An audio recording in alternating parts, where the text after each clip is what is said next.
ស្ថិតនៅភាគខាងជើងនៃប្រទេសកម្ពុជាដែនជម្រកសត្វព្រៃឆែបរកា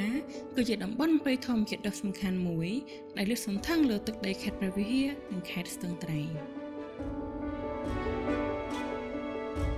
តំបន់នេះត្រូវបានគេស្គាល់យ៉ាងទូលំទូលាយដោយសារព្រៃស្រោងបៃតងវាលស្មៅធម្មជាតិនិងជីវៈចម្រុះដ៏សម្បូរបែបដែនជម្រកសត្វព្រៃព្រះរកាត្រូវបានបង្កើតឡើងនៅថ្ងៃទី9 ខែឧសភា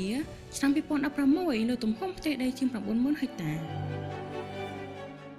ក្រោយមកនៅឆ្នាំ2023តំបន់នេះត្រូវបានបញ្ចូលជាមួយនឹងដែនជម្រកសត្វព្រៃឆែប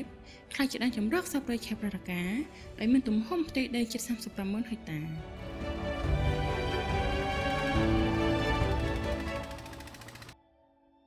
តំបន់នេះគឺជាផ្នែកដ៏សំខាន់មួយនៃទេសភាពព្រៃភាគខាងជើងប្រទេសកម្ពុជាដែលភ្ជាប់ជាមួយតំបន់ការពារធម្មជាតិជាច្រើននិងដើរតួនាទីយ៉ាងសំខាន់ក្នុងការរក្សាតុល្យភាពប្រព័ន្ធអេកូឡូស៊ី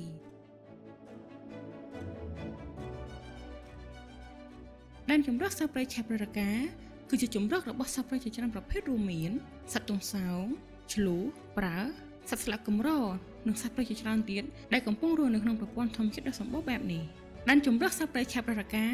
ក៏ជាប្រភពនៃអនុផលព្រៃឈើដ៏សំខាន់រួមមានទឹកឃ្មុំផ្សិតវល្លិឱសថបុរាណនិងផ្លែឈើព្រៃដែលអាចជួយទ្រទ្រង់ជីវភាពរស់នៅរបស់សហគមន៍មូលដ្ឋាននិងជនជាតិដើមភាគតិចគួរជាច្រើនចំនួនមកហើយ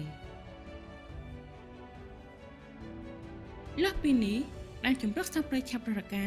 មានតួនាទីយ៉ាងសំខាន់ក្នុងការស្រូបយកឧស្ម័នកាបូនឌីអុកស៊ីតកាត់បន្ថយផលប៉ះពាល់នៃការប្រែប្រួលអាកាសធាតុរក្សាលំនឹងធម្មជាតិសម្រាប់មនុស្សនិងសត្វព្រៃទេសភាពដ៏ស្រស់ស្អាតនិងភាពសម្បូរបែបនៃជីវៈចម្រុះធ្វើឲ្យតំបន់នេះសមស្របសម្រាប់ការសិក្សាស្រាវជ្រាវការអង្កេតសត្វស្លាបនិងកម្មវិធីបោះជំរំ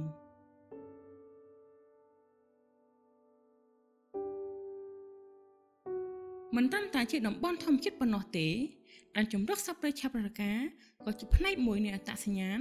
វប្បធម៌និងជំនឿរបស់ជនជាតិដើមភាគតិចគួយដែលបានរស់នៅនិងថែរក្សាតំបន់នេះអស់ជាច្រើនចំនួនមកហើយតាមរយៈរឿងដំណាលពីបុរាណមកប្រជាជននៅក្នុងតំបន់ជាច្រើនបានចាត់ទុកទីនោះជាកន្លែងដ៏ស័ក្តិសិទ្ធិដែលត្រូវបានគោរពនិងថែរក្សាដែនជម្រកសត្វព្រៃឆែបព្រះរកា